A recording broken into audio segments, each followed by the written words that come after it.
Alright, I'm excited about this one, guys, so let's geek out and explore the new God of War comic, Fallen Gods. Now, initially, I was excited for the news of these comics because I thought they were the continuation of God of War 4. But after doing some research, I found out these comics actually give us the backstory of Kratos before God of War 4 and shortly after the events of God of War 3. But I feel like I should back up just a little bit and catch us up. So, through the course of God of War 3, Kratos comes across Hephaestus. In Greek mythology, he's considered the god of fire, forges, masonry, making sculptures, and metalworkings.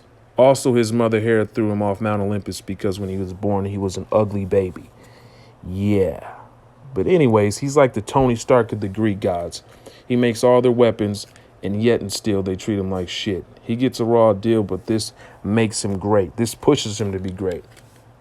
Anyway, he explains to Kratos how he created a box to contain the evils of war, and the key to this box was Pandora, a child who was born of the flame, neither dead or alive.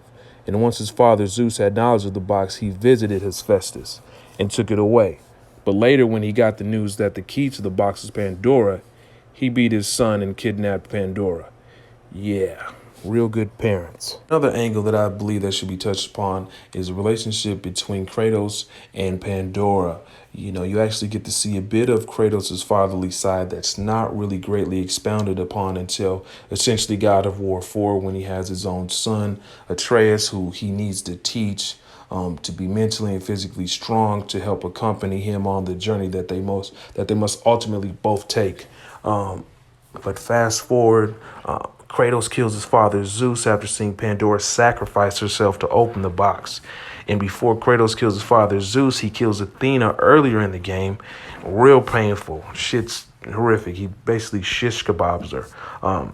But she visits him after he kills Zeus as a spirit to try to persuade him. So Athena explains to Kratos how Zeus placed all the evils of the world inside a box, and also how this frightened her, so much so that she places the world's most powerful weapon alongside these evils, which is hope. Essentially, the most powerful weapon is hope.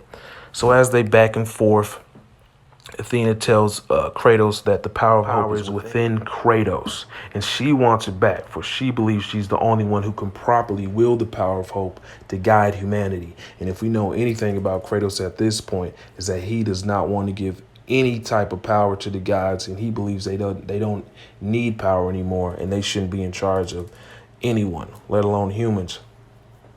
So Kratos says, "I don't know what you're talking about," and she says, "Yes, you do." Kratos tells her that Pandora sacrificed herself for not just to reopen the box, but in actuality, by reopening the box, hope is released back into the world, but also evil. So that sucks. But hope had to be released in order to fight against the evils of the world, so to speak. So Athena demands Kratos gives her this power, but he tells her to look around. The world's already a mess, and instead of giving her this power, he kills himself, essentially giving the power back into the universe, back to the mortals, which, you know, then that's where our story starts. That's where Fallen God starts.